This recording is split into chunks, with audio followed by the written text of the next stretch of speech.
for the package containing the coke, they would have followed us to the bathroom. They were starting to get a little bit suspicious about all the movement. We needed a diversion.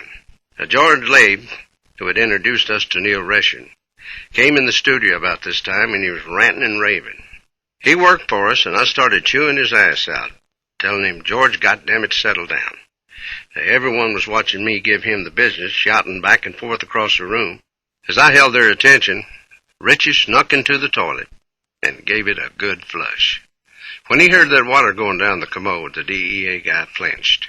Waylon, where is that stuff? I said, if it was ever here, it's gone now. And he knew it. Richie came out grinning and drying his hands off. They never did find anything, but sometimes people just see what they're programmed to see. When I returned to the studio the next morning, there, plain as the sun, was one of those cocaine vials lying right next to my stool. It was touch and go for about 3 or 4 days. They had found a couple of plastic bags in the trash can to the left of the toilet, which had a cocaine presence. I was clean. Still, it really didn't matter. They'd showed their hand, and they couldn't back down, nor could I. When you see yourself spread across the front pages, Waylon Jennings arrested for possession of cocaine, it gets to you a little bit. I was feeling hunted like an animal. I wouldn't go home. I checked into a hotel, and they parked agents in rooms on both sides of me. It was a media-feeding frenzy, like sharks smelling blood in the water. I couldn't go anywhere without a swarm of reporters clustering around me. There was still no evidence. As wild in the streets as I'd been, they couldn't dig up any additional dirt on me. Hal Hardin was the federal district attorney who was given the job of prosecuting me, and he called all of my friends and tried to scare them. Finally, he had to admit that he couldn't find anybody to say anything bad about me. I was glad to hear that. Nobody knew much of anything. After 4 or 5 days, they still hadn't found any cocaine. Finally, at one station, the newscaster turned the whole question around. You know, he said, we haven't even thought about one thing. What if Waylon's innocent? And I was until proven guilty. The case and subsequent brouhaha would continue for months and wind up costing me about $100,000 in legal fees. But from then on, I knew the charges wouldn't stick. One thing the bust didn't do was slow down my drug use. I thought I could handle it and not let it handle me. But sometimes you can get very insulated and isolated in this business. There were weeks when I wouldn't get off the bus except to take a shower in the hotel. It was my safe haven. Pretty soon you begin to think you're above society's rules, and subconsciously, you're not one of them. It's a form of ivory tower. All that mattered to me was having a good stash. If I got down to a quarter of an ounce, I started freaking. I'd hide little security bundles and briefcases around the house, only to find them years later. With the pills, I was always chasing the high amphetamines gave me during the first 6 months. I lost it somewhere along the way, that feeling. And then along came cocaine. It was the same thing, only smoother, and more often. I kept a constant level of drugs inside me. I'd do a 2 or 3 inch line every 20 minutes or so, more than that sometimes. I always made sure to grind it up real good, so it wouldn't eat holes in my nose. But I inhaled it with such force I bypassed my sinuses. It just went right down in my lungs. I'd put it in a straw and sniff it so hard that it would shoot right straight back into my brain. The last thing I cared about was that it was wrecking my health, or that it was illegal. I'd heard about experiments with rats and cocaine. They'd put food in one corner and cocaine in the other. The rats would eat the cocaine until they died. A couple of weeks after the bust, the CMA released their nominations for the year, despite the fact that I refused to participate in the proceedings, claiming that artists shouldn't compete with each other. They went ahead and put me in 6 categories, including Entertainer of the Year, Male Vocalist, Vocal Duo with Willie, and Album of the Year with Wanted the Outlaws. Still, there wasn't much doubt. CMA or no, we were the Duo of the Year. Waylon and Willie, Willie and Waylon. And we had Lukenbach, Texas to prove it. Chips Moman had co-written the song, and when he showed it to me, he used the right approach. I got a song here that you can't do because it's got your name in it. Now, I knew it was a hit song, even though I didn't like it, and still don't. It reminded me too much of Good Time Charlie's Got the Blues. It had that laid-back rhythm that I wanted to keep rushing. Now, I've never seen Luckenbach, neither has Chips or Bobby Emmons, who wrote it with Chips. An hour's drive west of Austin, Luckenbach was mostly owned by Hondo Crouch. He bought it because he wanted to keep the local honky-tonk post office open.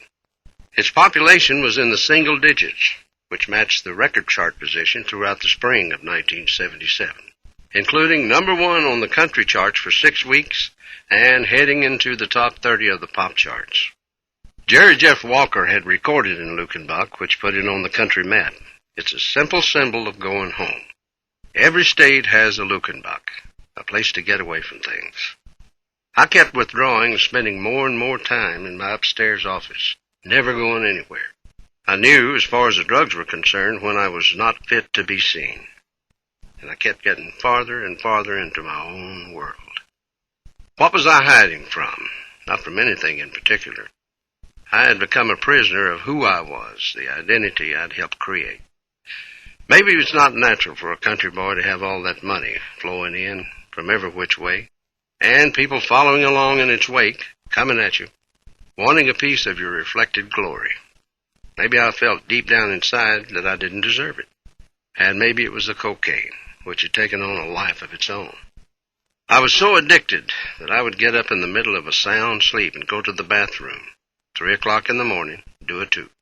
I was hooked as much on the taste of cocaine, the sting in my nose and throat when I'd snort it, as I was to the high. I'd stay up a little while, smoke a cigarette, and then go back to bed. The more things got insane around us, the more focused was our playing on stage. It was a great band we had then, and everybody took a verse on The Weight, except Richie and Mooney, who didn't sing. And we'd tape each night with a cassette recorder, and every evening as the 70s went through their final spin, the whole band would sit on the bus and listen back to the show. That's how different it sounded, how much everybody enjoyed their chance to play music, night after night, and they cared about what they were doing. As much as we were making, though, it seemed like it was costing more and more to keep the show on the road. Even discounting the 6-figure sum that I was spending on cocaine, the tours were running well into the red. People were hanging out and getting paid for it. We had close to 50 bodies on our payroll, and I was not sure of what any of them were doing. There were at least 20 people more than we needed on the crew. And if I saw somebody twice in a week, I'd ask Richie, are they working for us? My records were selling faster than they could manufacture them. The shows were sold out. We were doing it on our own. Everybody else just tried to keep up, including us. For every $1 million I was taking in, I was spending $2 million. And I was broke, when I was the hottest thing in the country. I didn't realize it at the time, but there was a hole somewhere. The money was pouring down it. One day in spring 1981, my friend Bill Robinson, Richie, and I sat around a Beverly Wilshire hotel in L.A., looking at a pile of papers strewn about the floor. My cash flow had dried up. I owed more than $2 million.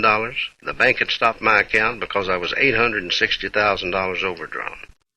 The first country album to ship gold may have been I've Always Been Crazy, but I'm not stupid.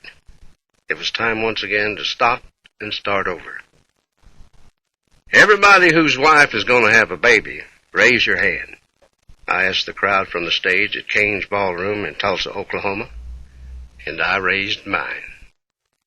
Terry, my eldest son, was working for me, and he just about fell over. The audience cheered, and I could hardly start the next song, I was so happy. I had talked over the phone with Jessie just before I went on, and the doctor had confirmed what we had suspected. She was pregnant. That night the stage lights seemed even brighter than usual. They had me blinded. I was high, and the stage was tilting, and I couldn't see anything. I was starting to fall. I looked out at the room, and I focused on a long column that stretched up from the floor to the ceiling, locking it with my eyes and using it to regain my balance. That was the night I learned about center post. You've got to have one, something to measure yourself against and grab hold of whenever you feel like life is swinging out of control. If you don't have one, you'll fall. Musically, Hank Williams was my center post. It's always gone back to him, the one who did everything wrong and everything right. As for living, I realized at that moment that my center post was Jessie. I was not complete when I wasn't around her. Someone to relate to. And that's part of our being. And what better relation than a child? Jessie spiritually prepared in her heart that she would be ready when there came time to have a baby. It was part of a commitment that we made to each other, to be somebody each of us could believe in, no matter what came to pass. The baby was planned down to the night we conceived. We both knew we needed to, if we were ever going to. We heard the clock ticking. I had just passed 40 and Jessie was close enough. I think she had been waiting for me to come off drugs, and when she saw I wasn't really ready to give it up, we both knew what the deal was. We took a chance.